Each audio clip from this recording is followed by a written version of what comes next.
I'm a mom of a disabled son, and I just want people to know that disabled children have already been denied access to school. They've been denied the right to an equal education for going on years now in southern states. And it's happening through loopholes that the states have found. In especially the South, many states have implemented some rules somehow where the SPED teacher doesn't actually have to be a SPED teacher. And they did this through saying, well, we don't have enough SPED teachers. And of course they don't have enough SPED teachers. They're paid bare minimum. And they're paid bare minimum to deal with children that, they're risking everything for. They're being paid the minimum for children that are extremely difficult to teach. And so there's not a lot of them. That is true. But it's something that the state has created by not paying them well.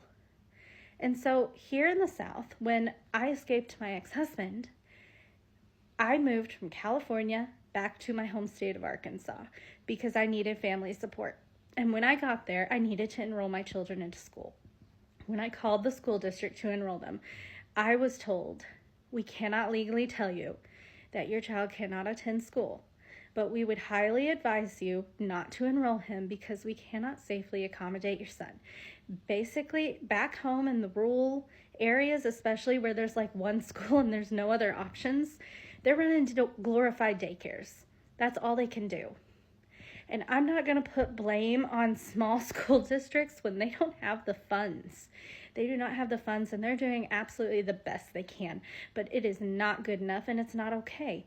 And in the end, for me, I was able to move states. I moved states, and my son got a wonderful SPED department, and he is doing great in his SPED program. He's learned so much more than I ever thought he could learn. And yet, if you defund the Department of Education, states are going to have so much control. They're no longer going to have to find loopholes. They're no longer going to have to find loopholes that the southern states are already utilizing. And they're just going to outright ban our children from attending. And you think that that's wild and unlikely to happen, but I'm telling you right now, our kids are already getting bare minimum. And southern states just do not care, okay? They just don't care. They want the funds to go to the things that southern states really glorify, such as sports. And that is where all that money is going to go.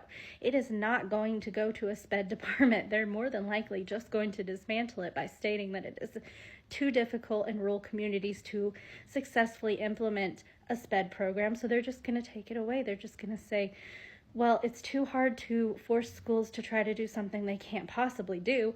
So we're just going to let them get rid of it. And then there goes our children's access to education completely.